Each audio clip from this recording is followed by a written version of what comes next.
Hi, witches, Elizabeth. This is White Raven over here. Today's Monday, so happy Magic Monday to all of you guys. This is the second video I am sharing with you guys today. I'm going to be filming for you guys today. I want to do a collection of videos on this topic. This is going to be a video based on the amazing book by Jason Miller, Protection and Reversal Magic, a Witch Defense Manual by Jason Miller. This is one of those books that I have told you guys 1,000 times to buy.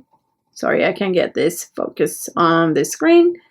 But yeah, that is a video that I want you guys to have. I am sharing this with you guys because I base all of my protection and reversal magic on this book. I follow what Jason Miller wrote in this book. It resonates with me and I really, really, really like it. Now, there's few things in that book that you may not like he has his specific deities and chants. You can dedicate your chants and you choose your own deities and spirits or whatever. But the rituals is what I'm trying to share with you guys, and the information, his knowledge. So in our first video, the one that I had before this one, we talk about recognizing your attacks, so the different sources of attacks. I told you to be very aware and not be a psychic hypochondriac, right? We talk about the symptoms of being attacked, external conditions, mental conditions, physical conditions. We also talk about the omens and the warnings that you get prior or when you are being worked or hexed, and also about daily practices that we should keep in order for us to be protected against spiritual attacks, hexes, any curses, or any attachments. So let's talk about personal protection. What type of things can we do to protect ourselves? So the first thing that we're going to work on is going to be our shields. So we have to have specific shields that we are going to be working on. So you want to visualize yourself inside your shield. And I have videos over here in my channel in which I have explained you guys how I do this. And it's actually very simple. You just have to put your mind into it. And I talked to you in my past video how important meditation is. So when you do meditation, you really broaden your mind. And other things become very easy for you to create, okay? You can use, you can envision things around you as a shield. You can use the 4 elements like air, water, fire, and earth. You can use mirrors, like little mirror necklaces. You can also become invisible. Now, we do not have Harry Potter's invisibility cloak in here. I wish I did. This is not what we mean, okay? When I said for you to become invisible, it's for you to be noticeable to spirits that have been sent at you, bad spirits, bad entities being sent at you, or the bad hexes and curses that are sent at you. The thing is that once you become invisible, these hexes and these curses or these evil entities that have been sent at you, they become like a boomerang. They pass through you and they go back to the sender. So working on invisibility is very important. Judica Ellis, and I'm probably going to be sharing with you guys a video on this, has some spells on how to become invisible. Okay, now you also have to be very smart when you're doing invisibility and being very specific, because you don't want to be invisible to other cars when you're driving in the street. Okay, so you want to be invisible for a specific things. All right, so it's very important. Cleansing and protection. There's a lot of bath and cleansing that you have to do. The same way that we take showers every day to be clean, we wash our clothes and whatnot, we also have to do cleansing bath, like at least once a week. And if you think you're being cursed, or you are exposed to somebody that is going to curse you, or to some of those 4 different type of spiritual attacks that you can get, maybe you want to make sure that you always have some protection bath when you're taking a bath and cleansing. I mean, you can cleanse yourself with sage. There's just so many things that you can do to cleanse yourself. Now, what about amulets, talisman, and charms? Yes, yes, and yes. And one of the best thing that you can use against anything is going to be iron. Okay, iron. It's going to be one of the best things that you could have on. You can put it anywhere. Iron, guys. That is the most incredible thing. Now, one of the things, if you happen to have one, meteorites is one of the most beloved stones out there that you can use for protection. Okay. It's not only coming from outer space. I'm lucky enough to have my own meteorite ring, but it's a lot of protection right there. You can empower a ring if you have a ring, if it's a necklace, whatever it is, empower it and wear it when you think you're being heck. You have your bath, you clean your home, you have your amulets, you have all that, and that's going to empower you to be protected from all that. Okay.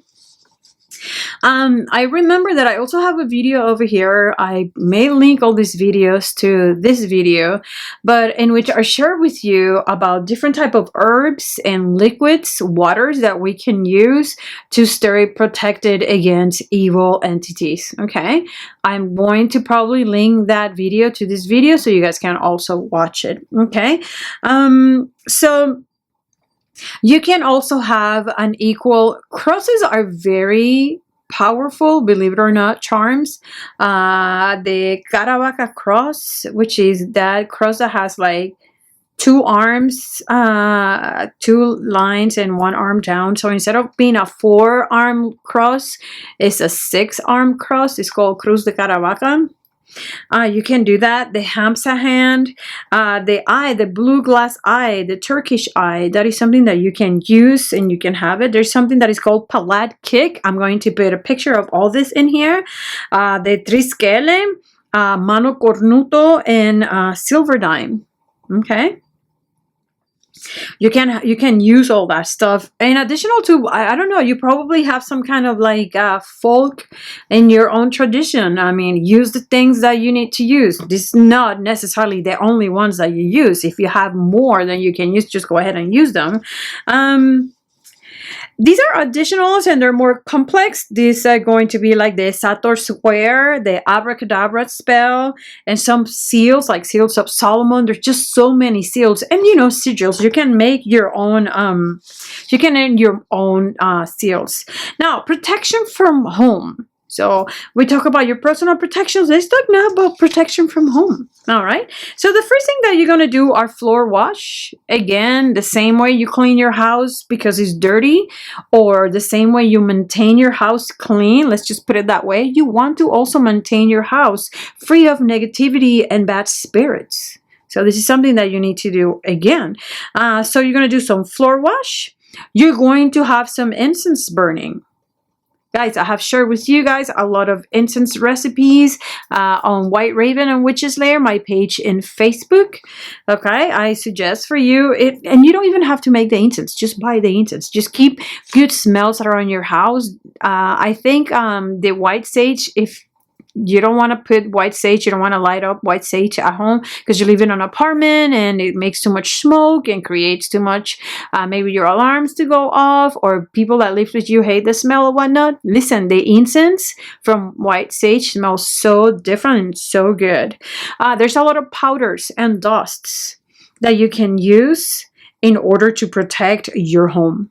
Okay, I'm going to share another video with all these recipes and all these powders. Okay, another thing that you can do, amulets from home. The same way you have your Hamsa hand in your necklace, you can have a big ginormous Hamsa hand in the shape of a mirror, like in a mirror in the shape of the Hamsa hand, is what I meant, in the front of your entrance, right?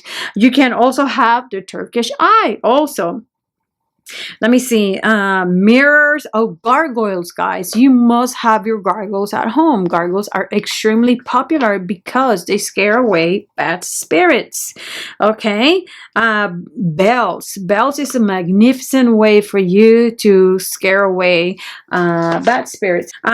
Decoys. There's a lot of things that you can do at home. So if that bad curse is coming towards you, right, instead of hit you, is going to be hitting a decoy. So when I talk about a decoy, have you guys seen the bottle trees? That tree where you put a lot of bottles on it? Those are decoys. Witches bottles. That's why we have witches bottles, because you want all the, that's going to be a decoy for bad hexes. You can even do puppets, magical puppets, and they will be your decoys. Okay, so these are really, really, really important. So again, I am not done with this. This is my second part on this course that I want to share with you guys based on this amazing book from Jason Miller, Protection and Reversal Magic. Okay, again, this is a book that I think you guys should have. I will be sharing with you more on this magnificent topic, something that we should know and something that we should be very well versed on. Again, I hope this serves. I know this is maybe a little bit boring because these are going to be like classes. This is not me necessarily showing you how to do a spell, but let's face it. All of us, you're always asking me about how to do curses, reversal magic, because you all feel like you're being cursed and bad things are happening to you. I'm not only going to teach you how to do that, but I'm trying to teach you how to comprehend the science of being cursed and why. The why and the hows and the where, okay, and how to go about it and how to manage those situations, because you're a witch and you can. All right, stay tuned, witches. I'm going to be sharing a lot of videos with you guys in these next coming weeks. I just found out today that I'm unemployed. So I'm going to be able to share more videos with you guys. This is something that has been in the back of my head for a long time. Please email me with any questions at layerofthewitch@yahoo.com, layerofthewitch@yahoo.com. And until next time, stay wicked. Bye. Stay safe. Talking at home. Don't leave.